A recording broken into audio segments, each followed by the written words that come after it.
ఓం సాయిరామ్. బాబా భక్తులందరికీ కూడా నమస్కారం అండి. అందరూ కూడా సుఖంగా సంతోషంగా ఎప్పుడూ కూడా ఆనందంగా ఉండాలి అని చెప్పి ఆ బాబాగారి తరపున నేను కూడా మనస్ఫూర్తిగా కోరుకుంటున్నాను. ఈరోజు బాబాగారు అందించే సందేశం ఏంటి అంటే కనుక, తల్లి 100 జన్మల అదృష్టం ఉంటేనే నువ్వు ఇది వినగలుగుతావు. ఈ రాత్రి 1 గంటలోపు నీ భర్తకు ఈ చిన్న మాట చెప్పి చూడు. ఇది చెప్పే సమయంలోనే ఒక అద్భుతాన్ని చూస్తావమ్మా అని చెప్పి ఏదో ఒక తెలియని సందేశాన్ని ఈరోజు బాబాగారు మనకి అందించాలి అనుకుంటున్నారండి. మరి బాబాగారు ఏ సందేశం అందించినా కూడా అది మన భవిష్యత్తుకు పునాది అని చెప్పి మన అందరికీ కూడా తెలిసిన విషయమే కదా. మరి సందేశం వినే ముందు ఎవరికైతే బాబాగారు అంటే నమ్మకం ఉంటుందో వారందరూ కూడా ఈ వీడియోకి ఒక చిన్న లైక్ ఇచ్చి వీడియోని వినడం అయితే స్టార్ట్ చేయండి. ఇక చాలామంది కూడా గురువుగారి గురించి అడుగుతున్నారండి. అక్క, ఎన్నో రకాల సమస్యలతో మేము సతమతం అయిపోతున్నాం అక్క, మీకు తెలిసిన గురువు గారు ఉంటే ఎవరైనా చెప్పండి అక్క అని చెప్పి అడుగుతున్నారండి. ప్రతి మనిషికి కూడా వారి యొక్క జీవితాలలో ఏదో ఒక సమస్య అనేది ఇబ్బంది పెడుతూనే ఉంటుంది. అలా మీ సమస్యలు ఏవైనా కానివ్వండి, ప్రేమ, పెళ్ళి, ఉద్యోగం, రాజకీయం, సంతానం లేక ఇబ్బంది పడుతున్నా, భార్యాభర్తల మధ్య గొడవలున్నా, అప్పుల సమస్యలున్నా, శత్రువుల సమస్యలున్నా, ఇలా ఎటువంటి సమస్యలున్నా కానీ ఆ సమస్యలకు తగిన పూజలు చేసి ఈ గురువుగారు మీకు వెంటనే పరిష్కారాన్ని చూపిస్తారండి. శ్రీ షిరిడి సాయిబాబా ఆశీస్సులతో జ్యోతిష్యం చెప్పబడును. గురూజీ శివరామరాజు గారు. Phone number 9959422552. మీరు ఏ సమస్యతో సతమతమైపోతున్నారో ఆ సమస్య గురించి గురువుగారికి మీకు చెప్పినట్లయితే కనుక ఆ సమస్యలకు తగిన పూజలు చేసి మీకు వెంటనే పరిష్కారాన్ని చూపిస్తారు. ఈ గురువుగారి దయ వల్ల మేము మా జీవితాలలో ఎన్నో రకాల సమస్యల నుంచి బయటపడి ఈ రోజున ఆనందంగా ఉన్నామండి. వెంటనే కాంటాక్ట్ అవ్వండి. ఇక బాబాగారి యొక్క సందేశం విషయానికి వస్తే కనుక, తల్లి 100 జన్మల అదృష్టం ఉంటేనే ఏదైనా కానీ చేయగలుగుతాము, ఏదైనా కానీ సాధించగలుగుతాము. ఇప్పటి రోజుల్లో నువ్వు ఎంతోమంది అదృష్టవంతులను చూసి ఉంటావు. వారి గురించి ఇలా అనుకొని ఉంటావు, అయ్యో నేను ఏ జన్మలో ఏం పాపం చేశానో కదా ఇన్ని కష్టాలని అనుభవిస్తున్నాము, వారు ఏ పుణ్యం చేశారని ఇన్ని సుఖాలని అనుభవిస్తున్నారు అని చెప్పి. దేనికైనా కానీ జన్మల అదృష్టం అనేది మన వెంటే ఉంటుంది. అందులోనూ ఇది కలికాలం. ఈ జన్మలో చేసిన కష్టాలు, కన్నీరు, బాధలు అన్నీ కూడా ఈ జన్మలో చేసిన పాపాల కారణంగానే నువ్వు అనుభవిస్తూ ఉండి ఉంటావు. అయితే నీ భర్త తోడు దొరికిన తరువాత నీ జీవితంలో వచ్చిన మార్పుల గురించి చెప్పుకోవాలి అంటే కనుక అవి 1, 2 కాదు తల్లి. ఎందుకంటే నువ్వు ఊహించిన జీవితం వేరు, ఇప్పుడు నువ్వు అనుభవిస్తున్న జీవితం వేరు. నలుగురిలోకి వెళ్ళి నుంచోవాలి అన్నా కానీ, నలుగురిలో నీకంటూ ఒక ప్రత్యేకతను తెప్పించుకోవాలి అన్నా కానీ, నలుగురిలో నీకంటూ ఒక గుర్తింపును తీసుకురావాలి అన్నా కానీ ఏదైనా నీ భర్త వల్లే సాధ్యమవుతుంది. అదంతా కూడా నీకు తెలుసు. కానీ నీ భర్త చేసే కొన్ని చెడు అంటే కొన్ని చిన్న వ్యసనాల వల్ల నీ యొక్క మనశ్శాంతి అనేది నువ్వు కోల్పోయి చీటికి మాటికి ఇద్దరి మధ్య కూడా గొడవలు జరుగుతూనే ఉంటాయి. ఒక్కొక్కసారి నీ మనసుకి అనిపిస్తూ ఉంటుంది, అయ్యో బాబా, ఏ జన్మలో ఏం పాపం చేశాను, నాకు ఇటువంటి భర్త దొరికాడు.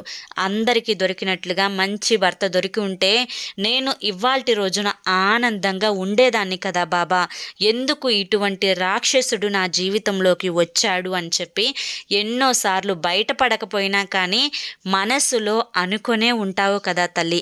అయితే ఇప్పుడు నేను నీకు ఒక చిన్న కథని చెప్తాను, జాగ్రత్తగా విను. నువ్వు పడుతున్న కష్టం ఏంటి, నువ్వు పడాలి అనుకున్న ఆనందం ఏంటి, అన్నీ కూడా నీకు తెలుస్తాయి. ఒక గ్రామం ఉంది. ఆ గ్రామంలో ఒక మహారాజు, ఒక మహారాణి దంపతులు ఉన్నారనమాట. వారికి ఏకైక పుత్రిక. ప్రతి పండగ వచ్చినా ఏదన్నా వచ్చినా ఆ అమ్మాయికి అన్నీ కూడా రాజు రాణి దగ్గరుండి చూసుకునే వాళ్ళనమాట. ఆ అమ్మాయి తినే ఫుడ్ దగ్గర నుంచి కట్టుకునే వస్త్రం వరకు కూడా అన్నీ చాలా స్పెషల్గా ఉండేవన్నమాట. కొన్ని కోట్లకు వారసురాలు ఆ అమ్మాయి. అయితే ఆ అమ్మాయి పెరిగి పెద్దయి పెళ్లి వయసుకు వస్తుంది. పెళ్లి వయసుకు వచ్చిన తర్వాత మహారాజు అమ్మాయికి పెళ్లి చేద్దాము అని చెప్పి రాణితో చెప్తాడు. అప్పుడు రాణి, అవునండి, నేను నేను కూడా దాని గురించే మీతో మాట్లాడదాము అని చెప్పి అనుకుంటున్నాను. మా అన్నయ్య గారి అబ్బాయి ఉన్నాడు కదా, ఆ అబ్బాయికి ఇచ్చి పెళ్లి చేద్దాము. చిన్నప్పటి నుంచి ఇదే కదా అనుకుంటూ పెరిగారు పిల్లలు అని చెప్పి అంటుందన్నమాట. అప్పుడు ఆ రాజు, అదేంటి అలా చెప్తున్నావు, మా చెల్లెలు గారి అబ్బాయినిచ్చి చేద్దాము అని చెప్పి నేను అనుకుంటుంటే నువ్వేంటి ఇలా మాట్లాడుతున్నావు అని చెప్పి ఇద్దరి మధ్య మాట పెరిగి గొడవ అవుతుందన్నమాట. ఇక మహారాజు చెప్తాడు, ఈ రాజ్యానికే రాజును నేను, నా మాట ఈ గ్రామంలో ఎవ్వరూ కాదనరు, కట్టుకున్న భార్యవి నువ్వు కాదంటున్నావేంటి, ఎట్టి పరిస్థితుల్లో కూడా నా చెల్లి యొక్క కొడుకుని ఇచ్చి నా అక్క కొడుకుని ఇచ్చి మాత్రమే నేను నా కూతురికి పెళ్లి చేస్తాను. ఇందులో నీ యొక్క పెత్తనం ఏది చూపించవద్దు, నా కూతురు పెళ్లి నా ఇష్టం అని చెప్పి ఆ రాజు రాణితో చెప్తాడనమాట. అప్పుడు రాణి, సరే నువ్వు ఇలా ఉన్నావు కదా, ఏం చేయాలో నాకు తెలుసు, ఏం చేసి నా అన్న కొడుక్కి ఇచ్చి పెళ్లి చేయాలో నాకు బాగా తెలుసు అని చెప్పి మనసులో అనుకుంటుందన్నమాట. అనుకొని సరాసరి కుమార్తె దగ్గరికి వెళ్తుంది. వెళ్ళి ఆ కూతురుతో చెప్తుంది, అమ్మా చిన్నప్పటి నుంచి కూడా నీకు మావయ్య అబ్బాయి అంటే చాలా ఇష్టం కదా, ఇప్పుడేమో మీ నాన్న మీ అత్తయ్య వాళ్ళ అబ్బాయికి ఇచ్చి చేస్తాను అని చెప్పి చెప్తున్నాడు. ఇది ఎంతవరకు సరైనది? మా అన్నయ్య వాళ్ళ అబ్బాయే చాలా అందంగా ఉంటాడు, నీకు సరైన జోడి తల్లి.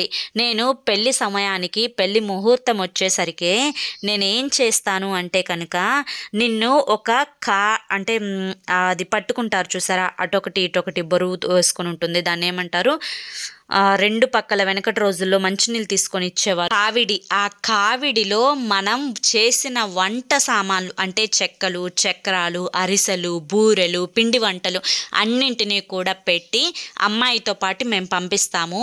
ఇలా ఆ కళ్యాణ మండపానికి పంపించేటప్పుడు నేను ఒక పక్క వంట సామాను అంటే పిండి వంటలు పెడతాను, మరొక పక్క ఆ కావిడిలో నువ్వు కూర్చొని ఉండు, నీతో పాటుగా ఒక పూలమాలని తీసుకొని వెళ్ళు, ఒక ఉంగరాన్ని తీసుకొని వెళ్ళు, ఇంకా ఒక గుప్పెడు తలంబ్రాలు కూడా తీసుకొని వెళ్ళు.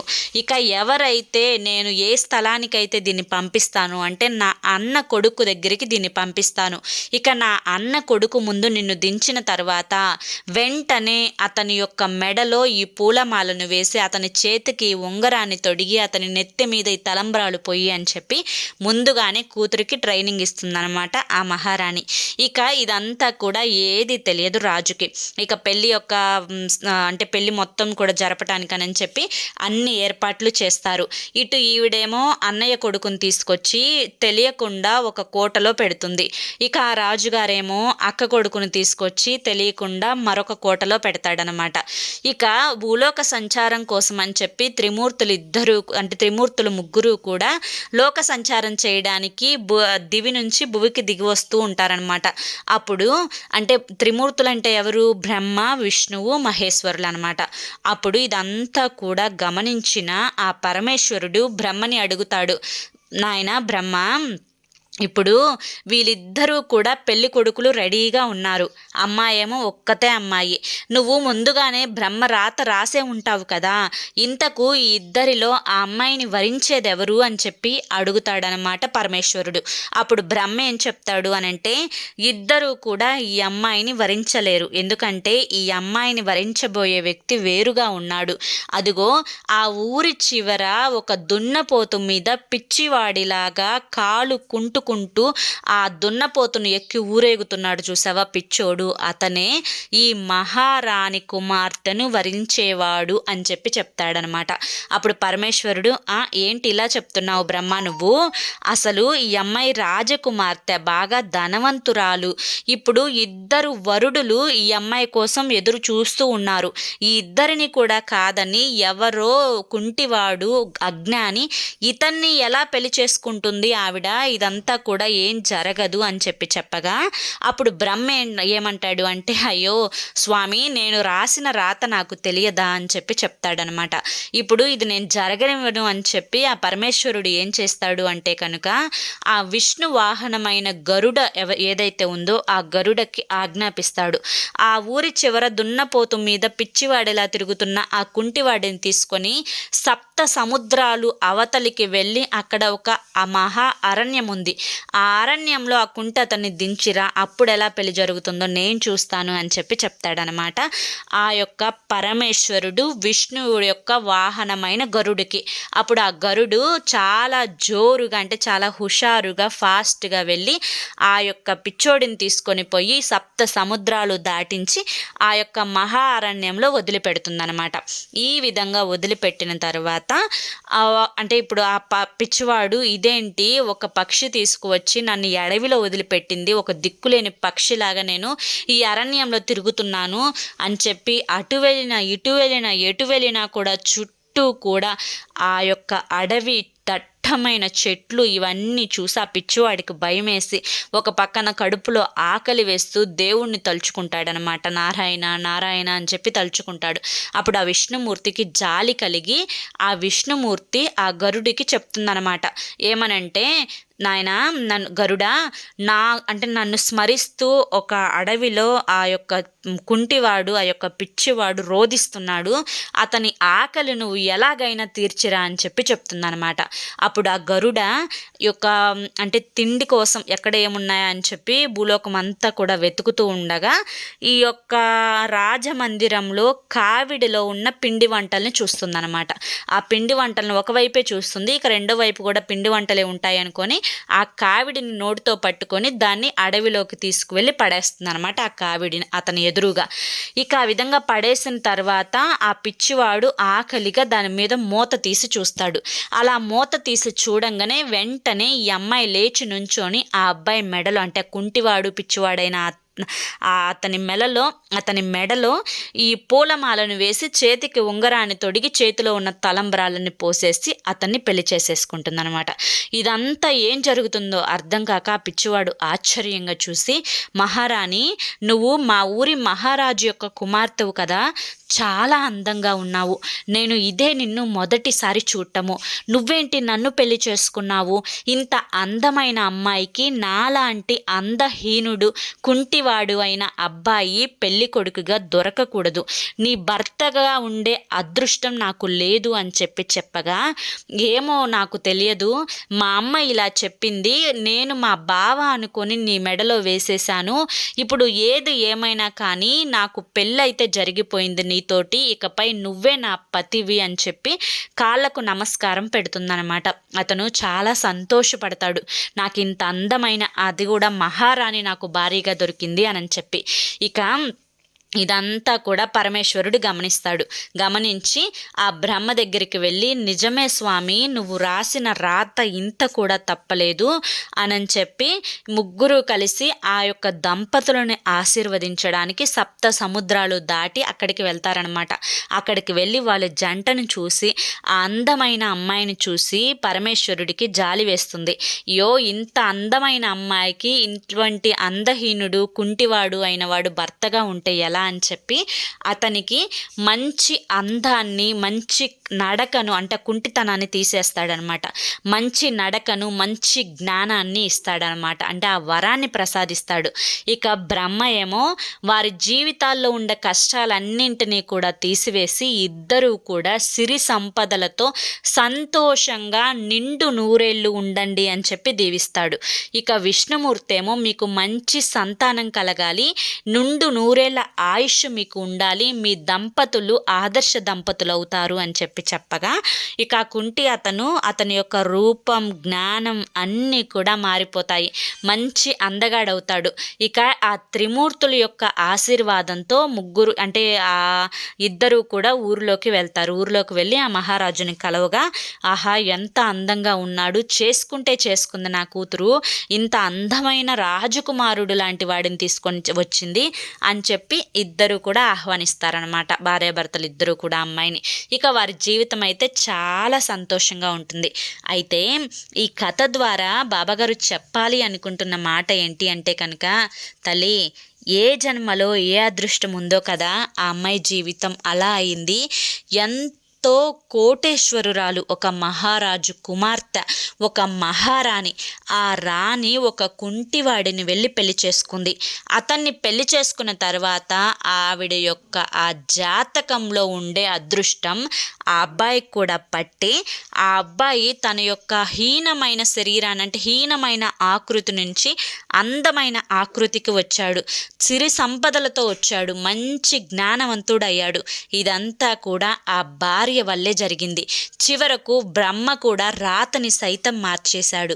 అయితే నువ్వు ఈ రాత్రి నీ యొక్క భర్తతో చెప్పాల్సిన విషయం ఏంటి అంటే కనుక, ఏది ఏమైనా కానీ నిన్ను నమ్ముకొనే నేను వచ్చాను. మంచైనా చెడైనా కానీ నీకు తోడుగా ఎప్పుడూ కూడా ఉంటాను. కష్టంలో సుఖంలో పాలు పంచుకొని మన కుటుంబాన్ని మనం గుట్టు చప్పుడు కాకుండా, నలుగురిలో విలువ పోకుండా కాపాడుకుందామని చెప్పి నువ్వు చెప్పగలిగితే, నీ భర్త ఎటువంటి స్థితిలో ఉన్నా కానీ ఖచ్చితంగా అప్పటి వరకు నీ మీద ప్రేమ అనేది లేకపోయినా కానీ తనలో ఒక మార్పుని నువ్వు చూస్తావు తల్లి. ఎందుకంటే అటు నీకు నెగిటివ్ ఉన్నప్పుడు నువ్వు కూడా నెగిటివ్గానే నీ యొక్క సమస్యను తొలగించుకోవాలి అనుకుంటే అది ఎప్పటికీ కూడా జరగదు.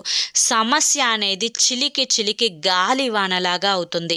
కనుక నువ్వు పాజిటివ్గా మారి ఆ సమస్యను కొంచెం కొంచెంగా తీసివేసే ప్రయత్నం చేస్తేనే నీ యొక్క జీవితంలో ఒక గొప్ప మార్పు అనేది చోటు చేసుకుంటుంది అని చెప్పి గుర్తుంచుకో.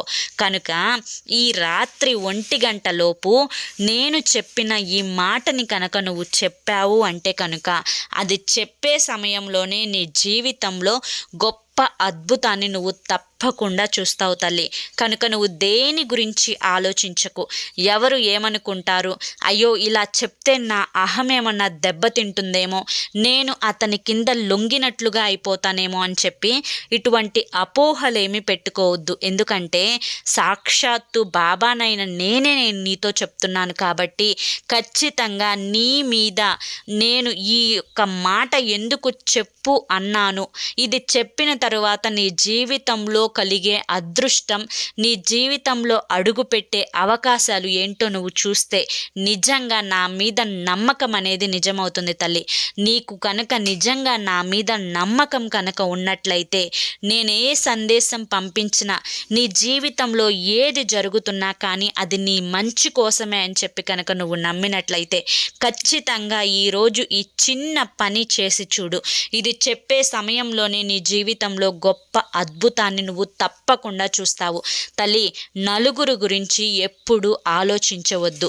నలుగురు ఏమనుకుంటున్నారో, వాళ్ళు ఏమనుకుంటున్నారో, ఇలా చేస్తే ఏం జరుగుతుందో అనే భయాలు, ఆలోచనలు పక్కన పెట్టి ప్రస్తుతం నీ మనసు నీకు ఏది చెప్తుందో, ఏది చెప్తే నీ జీవితంలో, ఏది చేస్తే నీ జీవితంలో నువ్వు గొప్పగా ఎదగగలుగుతావో అది చేసి చూపించు తల్లి.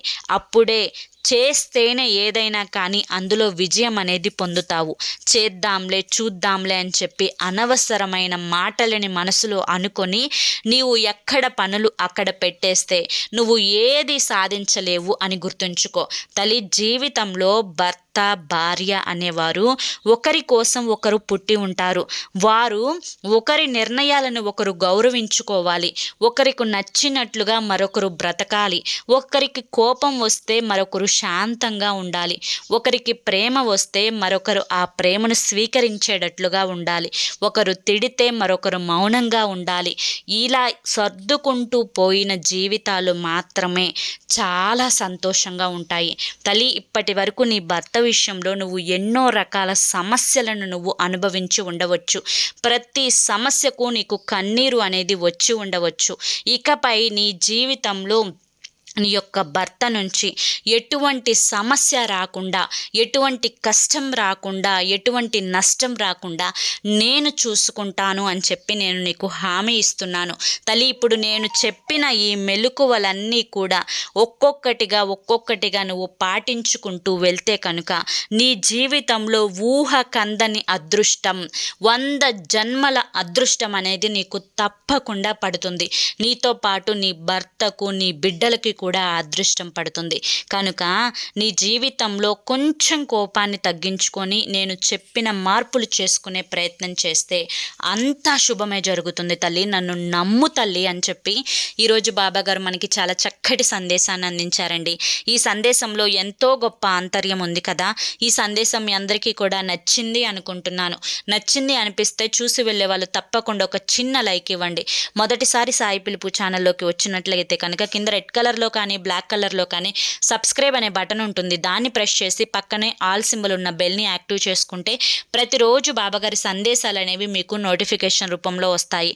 ఇక మరి కొంతమంది బాబా భక్తులకు ఈ వీడియోని షేర్ చేయండి. ఎందుకంటే వారి జీవితాలలో కనీసం మీరు 10 మందికి షేర్ చేస్తే 10 మందిలో ఒక్కరి జీవితమైనా కానీ మీ ద్వారా మార్పు చెందితే ఆ పుణ్యం అనేది మీ అకౌంట్లోనే పడుతుంది అని చెప్పి గుర్తుంచుకోండి. కనుక ఖచ్చితంగా షేర్ చేయండి, సబ్స్క్రైబ్ చేసుకోండి, సపోర్ట్ చేయండి.